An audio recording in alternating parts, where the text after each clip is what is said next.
Hello guys, this is Lars, and somebody wanted me to make a quick tutorial on how you use RemoteTech. Now we're going to play with RemoteTech version 2, which is a really big improvement actually over version number 1. Now the main thing you have to know about RemoteTech is that to be able to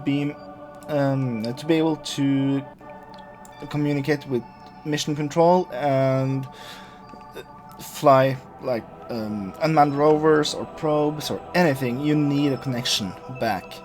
So this is mission control, the red dot there. You'll always see the red dot. Well, you could like turn it off somewhere here, I think, but no, the red dot. You'll always see the red dot. Anyhow. What you would need to do, the first thing you really need to do is get a small satellite network up and running. Now, I usually recommend having one small ring of satellites orbiting Kerbin just close by, which would relay to each other with the Omni antennas. And the reason why you need this is that mission control is not always available, but with the long-range antennas you can actually beam back to Kerbin from quite far away. You could just target Kerbin and you'll get all those satellites, and whichever you actually point at, you're good. So you'd like some relay satellites and then long-range relays in perhaps just right outside of them with several of the long-range ones. So let's have a look at satellite design. Now we're going to need a command pod first of all, because we need the first set of satellites actually need to be manned, or you can do it without them, but yeah, I won't recommend it, because doing it manned is so much easier and you don't really have to care about a lot of the problems you can get into. So, of course, if you have let's see, there's supposed to be a command thingy here. Maybe it's under science. I haven't played with the higher level stuff. Cool. There's a lot of antennas, both in stock and in the RemoteTech stuff, but we won't use anything that's not stock, or I don't think you need anything that's not stock really. Okay, never mind. The first thing I usually do is I shoot up 3 satellites right away, and well, what do we need to get those satellites? Well, we do need the let's see, we need the small engine. Yeah, this one is the one I usually use. We might get away with just using these two, or like these, but I usually just use this one. It's good enough. Like the ISP difference here is, well, this actually has better ISP, so it's all good. And some of the small fuel tanks, like, yeah, just a couple of these, and a battery. I have tons of mods. This is actually from the same installation as my modded series, so there's a lot of different mods here. Just ignore them for now. And yeah, so we have the battery, we have everything we need basically, and we need probe thingy. I'll just use the Stay Putnik for now, because all the others, well, you'll get them eventually, but you don't have them early on. So this is basically within tech level 4, I think. 4, I think you need 4 to get these tanks. You can use the big tanks too. There's no problem doing that. But when I have the small ones, I tend to use them. So this is just a simple, simple thing here. We do have the Communitron 32, that's higher in the tech level though, so we'll use the Communitron 16. And what you need is just one of these.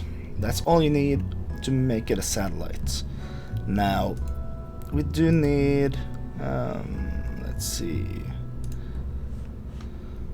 Man, there's so many items here. Yeah, of course. We need a couple of solar panels. I'll just use the big ones here, just 2 of those. Again, they're further out in the tech level, but I don't want to care about having like low amounts of power. No, wait. Let's actually never mind. Let's use the whatchamacallit, 1x6s. Yeah, let's use those. This is going to look fugly, but hey, it's good. So this is a functional satellite. It has everything you need. There's one thing I do recommend that you get. That's the flight engineering stuff. That's a mod, but it is actually a really good mod for this stuff, because it enables you to first of all see the delta V of something. That's cool, I guess. But the important thing is you get to measure the orbital period, and that's going to be really important in just a second. Now I just take these and I take the, like, you could radially mount these, but I prefer using the tricoupler.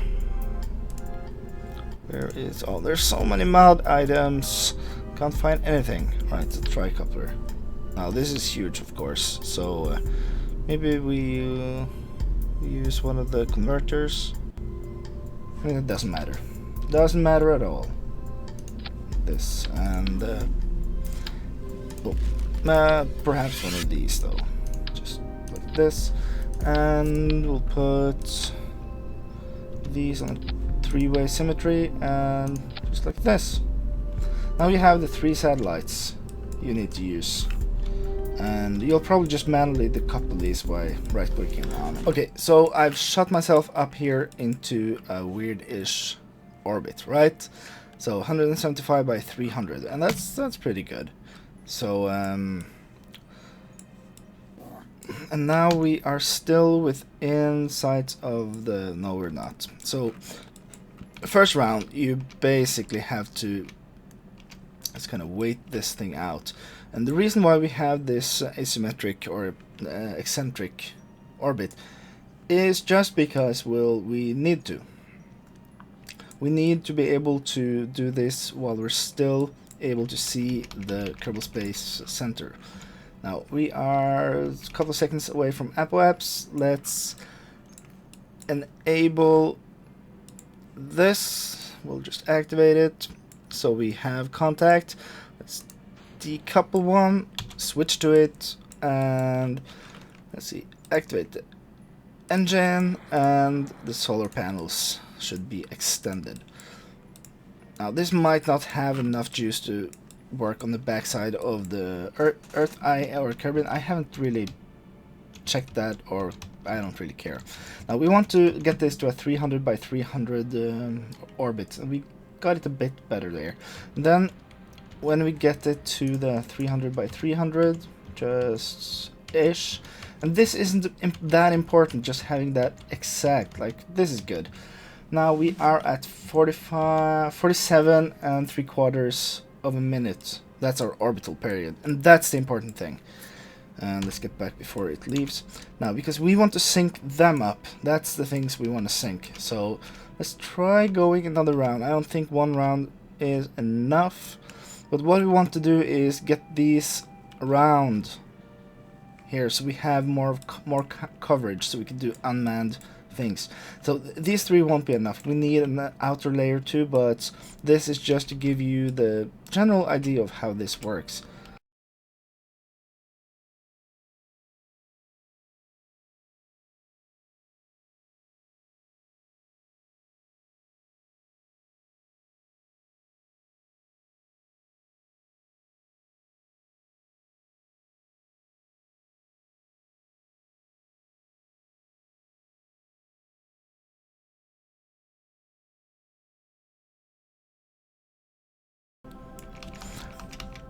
Alright, so now we are almost within sight there. We'll fix that, so there's really no worry. But for now, let's release another one and get it quickly before it goes too far. activate the engine. I could just probably stage it, but I don't really trust the staging when it comes to these. For some reason, it always seems to like fail. Right, so we want to burn ourselves up to... We actually want to catch up to this one just a bit. So we won't burn ourselves all the way to 300 in one go. We'll burn to probably 260, 270 something. That will probably make it so we are actually just... Yeah, that's the point we want. That's actually the profile we want on this one. Then we just burn ourselves to 37 3/4 of a minute in the orbital period here. This one, and then 37:44, right? Yeah, I think it was. Let's just keep burning that up. We don't care about this too much. We care about this. And because when we match these, we make sure that they don't slide too much. We keep them in the same orbit. And now, a craft back here still has connection over to the Space Center. And if you watch my series, you could see me actually do some stationary, like a geostationary, something. And that's basically because I wanted more stuff to bounce. So I made one like up here-ish and up here-ish, just at a much higher altitude, to have something to bounce the signal off from the Space Center. Right, so you can see here, now we can actually fire off another satellite, because we're still just barely in contact with this one. And the best thing about this is that we're actually on the other side here, but it still works, which is kind of cool. Right, so the last one is here. Let's get it there, decouple it, get into it, and get those and those, and let's try the staging. Yeah, that worked. Okay, cool. And let's have a look here. So now we just want to burn ourselves up to the proper orbital period, and the orbital period is so important when you set these up, as I kind of explained.